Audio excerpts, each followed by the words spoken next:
We are in the novel, the romance novel, Engaged to be Married. It's chapter 13, Travelogue, May 24th to 27th. The Amtrak train pulls into the station in Denver, Colorado.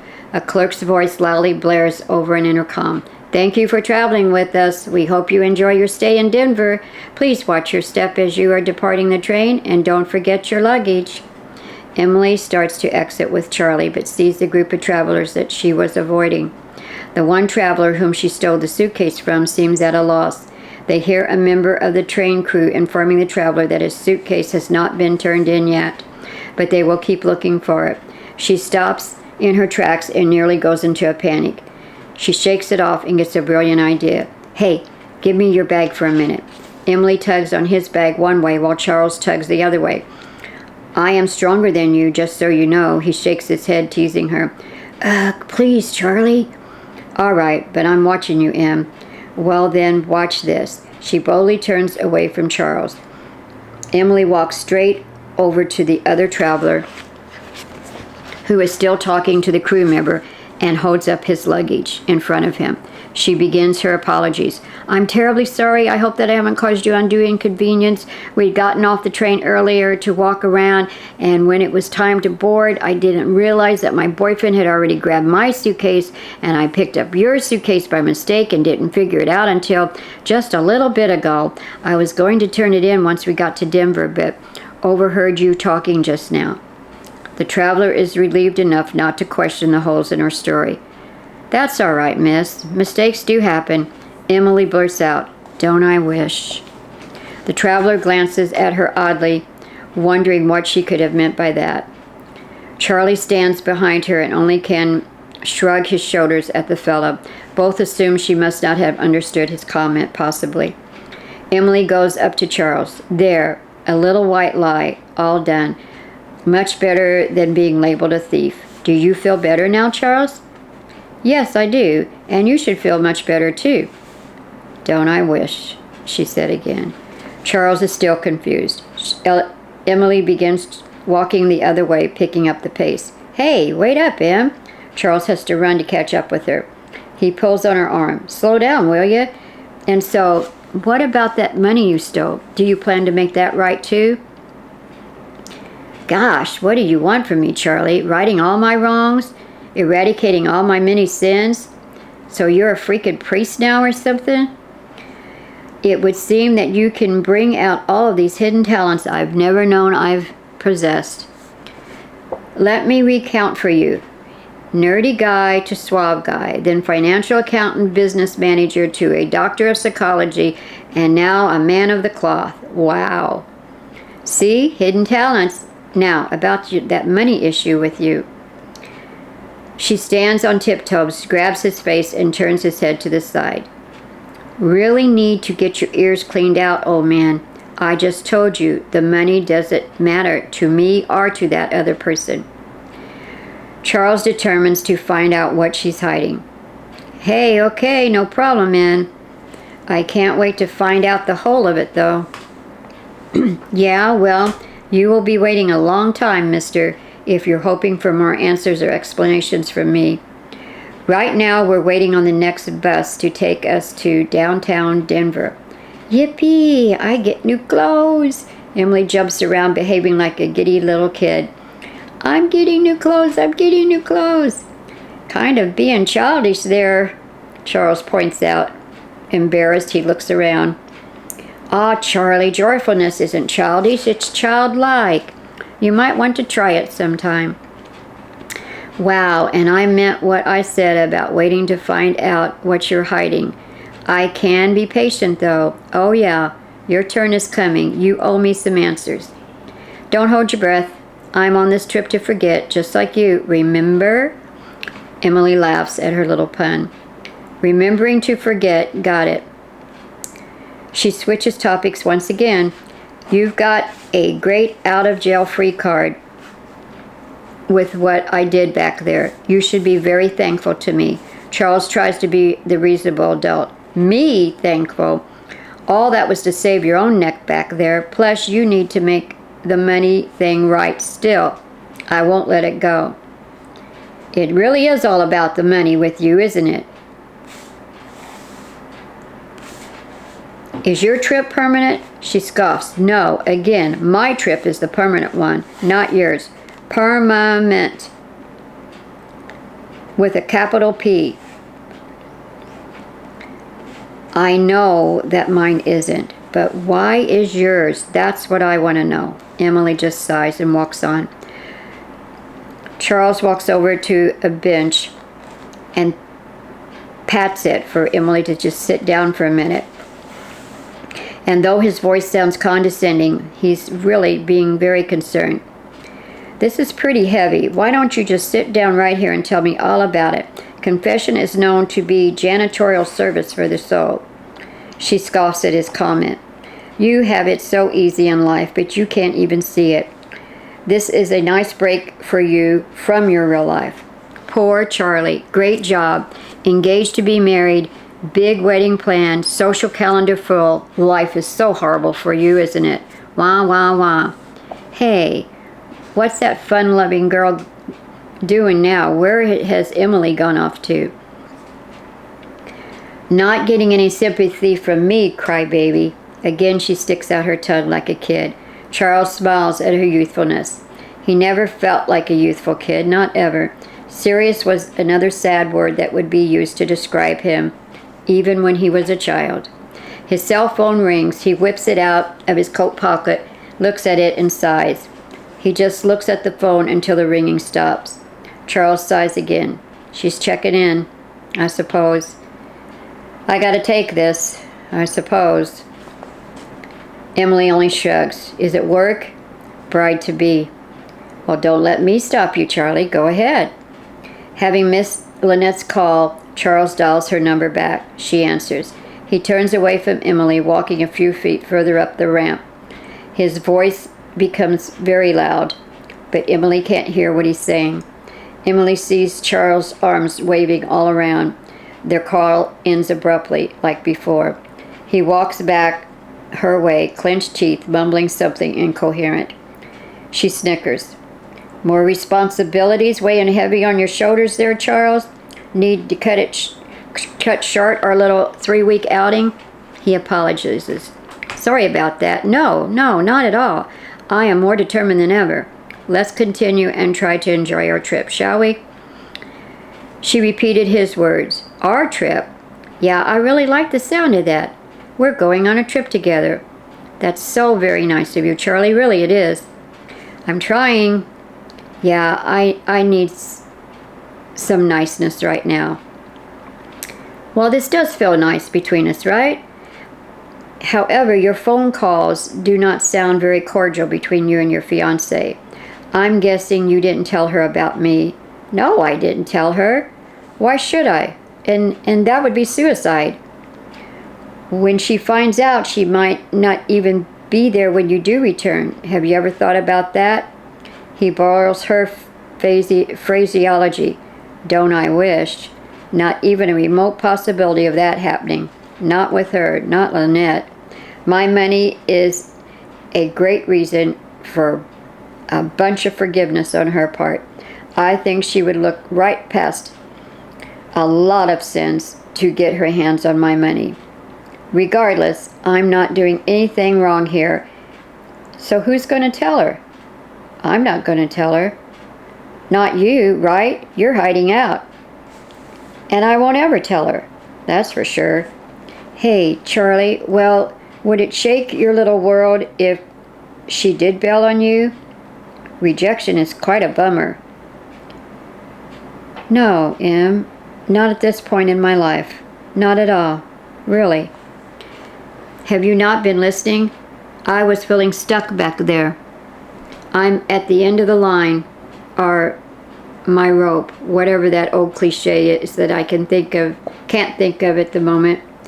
And yeah, I know that I'm just procrastinating. Life will catch up to me eventually. Predictable, boring, typical life. Serious as it is. Emily repeats his word. Yeah, life will catch up with you eventually. Wow, Charlie, you make that sound just awful. Right now it seems like a life sentence is waiting for me back there. So if she were long gone, I mean completely gone, like let's say she was dead or something, what then? Charlie stands up from the bench and gives Emily one of those critical looks. I don't really like hypothetical theories like that. What is so wrong with hypothetical? Mind games. It's just playing mind games. There's no real point to it. Better than the real deal most of the time. She goes ahead and concedes. Okay, not going to hypothetical.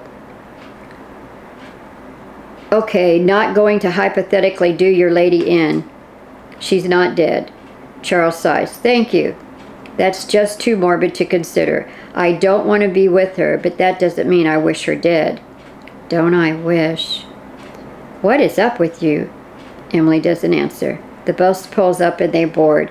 It's a short ride to their first stop. The bus takes them to the heart of the city of Denver.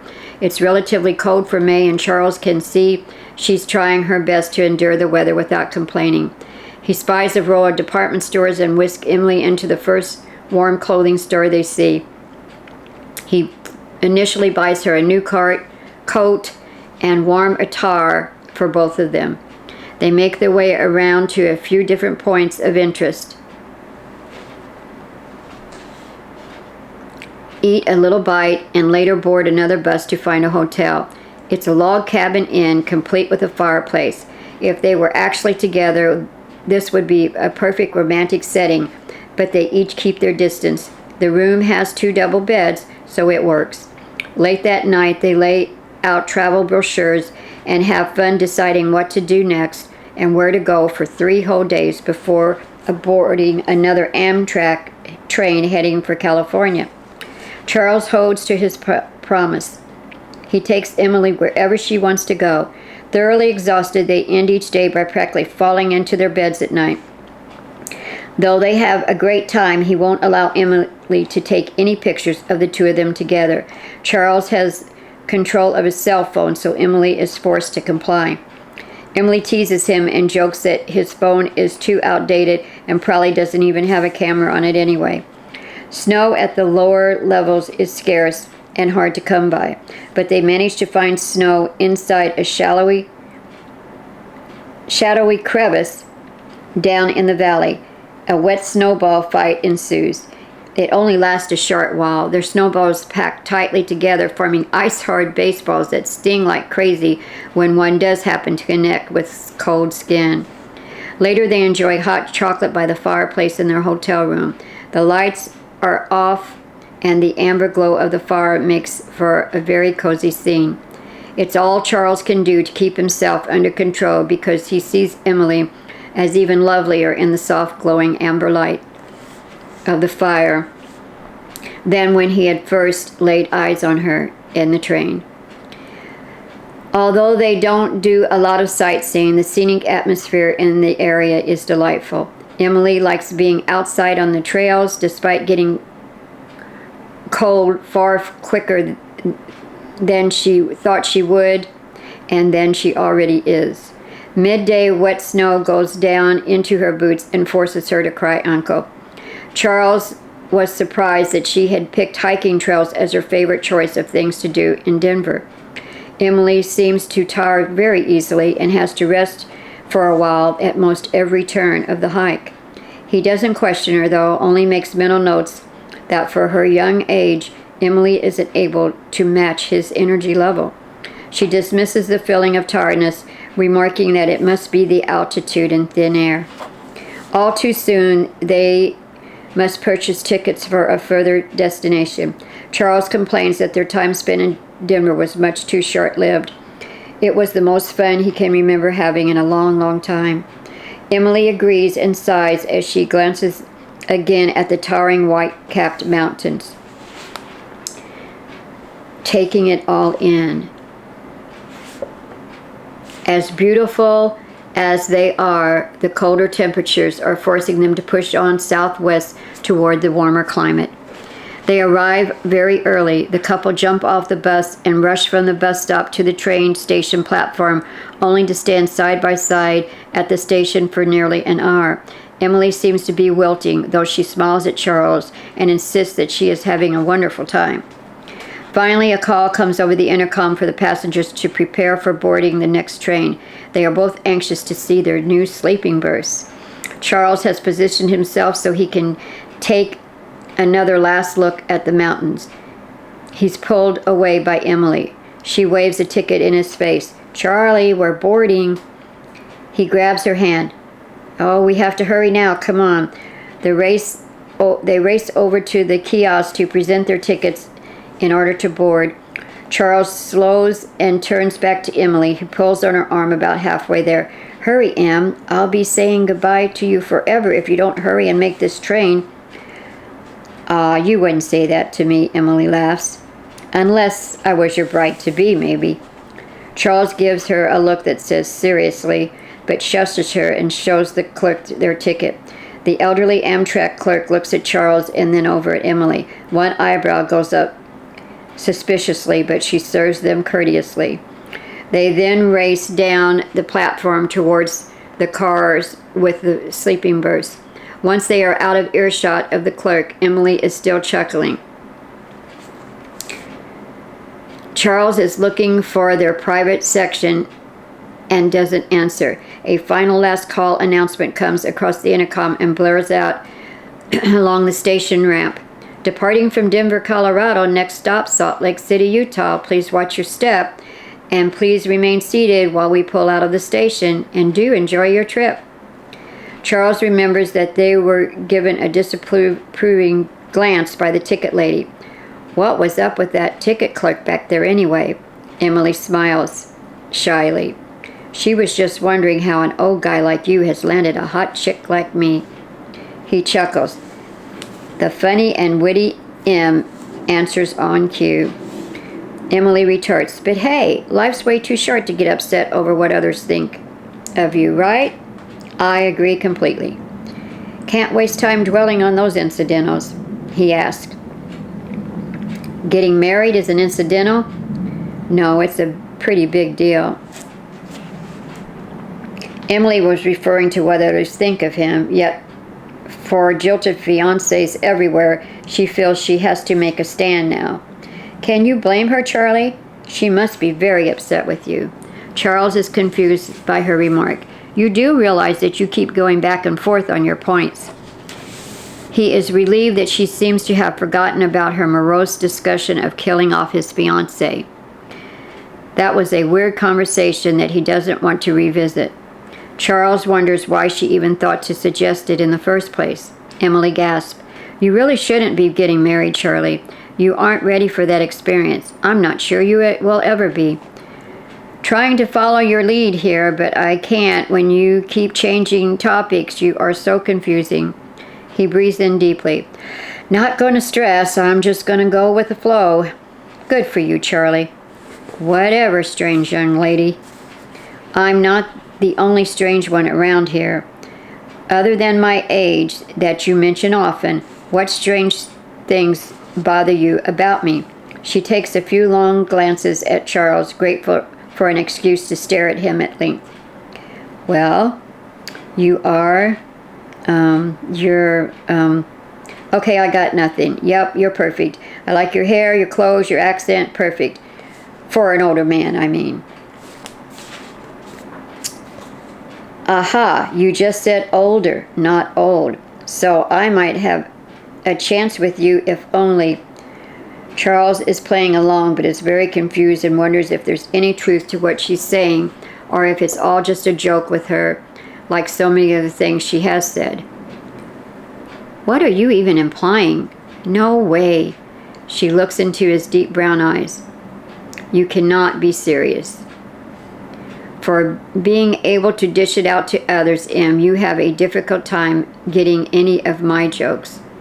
Charles shakes his head. I was kidding about having a chance with you, trying to figure out women, that Venus and Mars thing. I haven't had much experience with women, but from what I hear, even the most experienced man has a hard time figuring out what a woman is thinking about most of the time. Us? Hypothetically speaking, of course. Oh, no, wait. You don't like for me to do that either. The hypothetical, I mean. Charles waits for her to explain her thought on all of that, but she offers no more information. He looks at the scheduled stops. I wish I had more time to see all this. Suddenly, Emily flips out again. Who are you to say a thing like that? More time. Don't ever say that again. Never. Do you hear me? He puts up both hands in surrender. Okay, never again. Got it. Geesh, Em. But let me in on what's up with you. Why does that irritate you so much? Emily stares out the window, pushing down the lump in her throat. She hates that insignificant comments can set her off that easily and figures her outbursts must be very confusing to Charles. Seeing that she has clammed up once again, Charles withdraws and checks his cell phone. There's a ton of emails that have come in. Mostly are from his new receptionist. He doesn't delete those, but doesn't reply to any of them because he's determined to have this time for himself. The train travels along, speeding through wooded areas and farmlands. The scenic view soon becomes repetitive and almost boring. Charles stands and pulls down the top bunk and climbs in. Emily is still sitting on one of the lower seats looking out the window. He tries to sleep, but he just can't. Unanswered questions milling around in his mind keep bothering him. The old questions have been replaced with new ones concerning mostly Emily. Emily rubs her burning eyes, folds down the bed, and pretends to settle down to rest. She is waiting for Charles to drift off. She thinks his breathing is slowing and thinks he is asleep. Finally, she whispers and pulls out the pill bottle in her little purse. Seeing her water bottle is nearly empty, Emily has to slowly stand to get it refilled. She gets dizzy and has to sink back down on the bottom bunk to regain her balance. She whispers, "That was way too much fun and games in Denver." Charles is perfectly still, but has one eye slightly cracked open. He notices that she seems to be ill, or somehow, for some reason, dazed. He would offer to help her, but is pretty certain she wouldn't even have it. So he simply waits to see what happens next. Emily hesitates, but whispers, "In case you're still awake, I'm going to go to the ladies' room. Be back in 20 minutes, more or less. Don't worry about me, Charlie." Charles smiles. By this time on the trip, he's gotten used to her bathroom breaks being long and drawn out. Once she's out of their roomette area, he jumps down and peers out to check on her. As Emily makes her way up the aisle, he notices that she's taking short, faltering steps. He watches Emily continue to struggle, holding on to the sides of the hallway. Emily is only able to keep her balance in that way. He wonders if she might need to see a doctor. This is the end of chapter 13 of the romance novel Engaged to be Married.